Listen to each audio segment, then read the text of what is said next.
বন্ধু বান্ধৱীসকল, মই আজি এটা সম্পূৰ্ণ নিৰামিষ আহাৰৰ পটলৰ ৰেচিপি লৈ আহিছোঁ। আপোনালোকে সেইটো চাই ল'ব। আহকচোন চাওঁ এই ৰেচিপিটো কেনেকৈ বনায়। এয়া পটল আৰু আলু ৰেচিপিটোত দিবলৈ কাটি লৈছোঁ। ৰেচিপিটোৰ বাবে আমাৰ এইখিনি বস্তু প্ৰয়োজন। এটা পিঁয়াজ কাটি লৈছোঁ, 3টা কেঁচা জলকীয়া লৈছোঁ, শুকান জ্বলা 2টা লৈছোঁ, তেজপাত 3 খিলা লৈছোঁ। আপুনি যদি বেছি জ্বলা খায় তেতিয়াহ'লে আপুনি আৰু বেছিকৈ দিব পাৰে। মই বেছিকৈ দিয়া নাই। মই এতিয়া কেৰাহীটো গৰম হৈছে, এতিয়া মই তেল দি লৈছোঁ। এতিয়া পটলখিনি ইয়াতে ভাজি ল'ম। এতিয়া মই পটলখিনি তেলত দি দিম।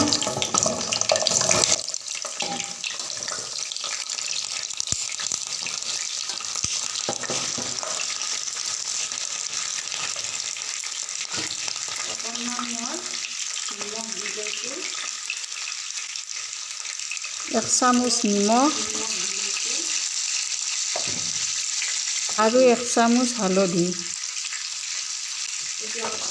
এতিয়া এইখিনি ভালদৰে লৰাই দিম।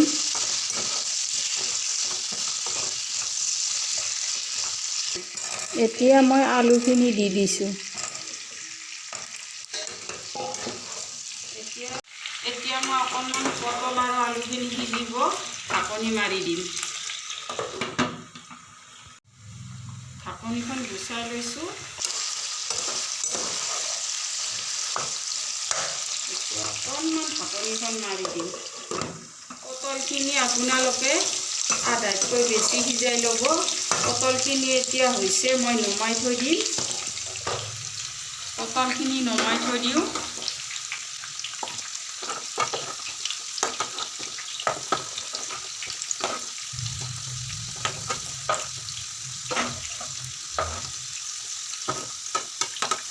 পটলবিলাক মই 3 টুকুৰা কৰিছোঁ, আপোনালোক 2 টুকুৰা কৰিব পাৰে।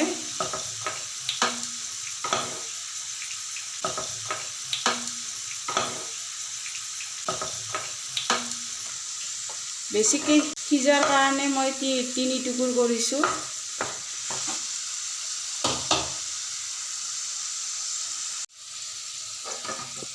আলুখিনিও নমাই থৈ দিলোঁ। এতিয়া মই অকণমান তেল কমাই ল'ম, বেছি তেল নালাগে। 5 ফোৰণ অকণমান দি লৈছোঁ।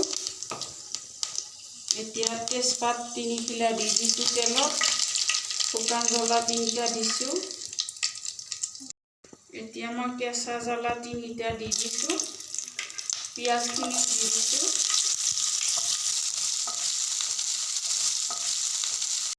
পিঁয়াজ আৰু জলকীয়াখিনি মই ভালদৰে ভাজি ল'ম।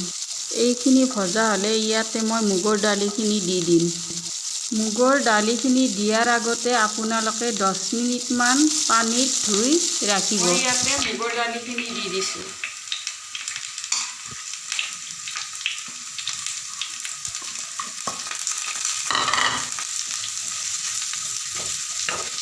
এতিয়া আদা নহৰুৰ পেষ্টখিনিও দি দিম।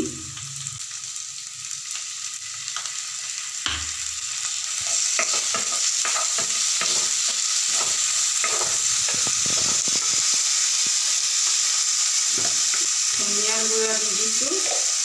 এইখিনি জিৰাৰ গুড়া, চব্জি মছলা অকণমান দি দিওঁ। চব্জি মছলা। এতিয়া মই এইখিনি বস্তু ভালদৰে লৰাই থাকিম। সোৱাদ অনুসৰি অকণমান নিমখ দি দিছোঁ 1 চামুচ। এতিয়া মই হালধিও দি দিছোঁ। অকণমান কাশ্মীৰী জ্বালা দি দিছোঁ।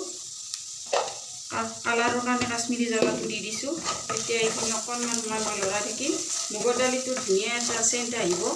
দালিখিনি ভজা হ'লে ইয়াত মই পটল আৰু আলুখিনি দি দিম। পটল আৰু আলুখিনি দি দিলোঁ।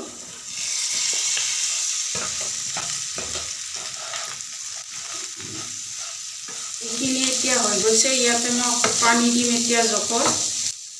মই অলপে দিছোঁ পানী, আপোনালোকে অকণমান বেছিও দিব পাৰে। এতিয়া মই অকণমান ইয়াত গৰম মছলা দি দিছোঁ। উতলিবলৈ এতিয়া ঢাকি থৈ দিম।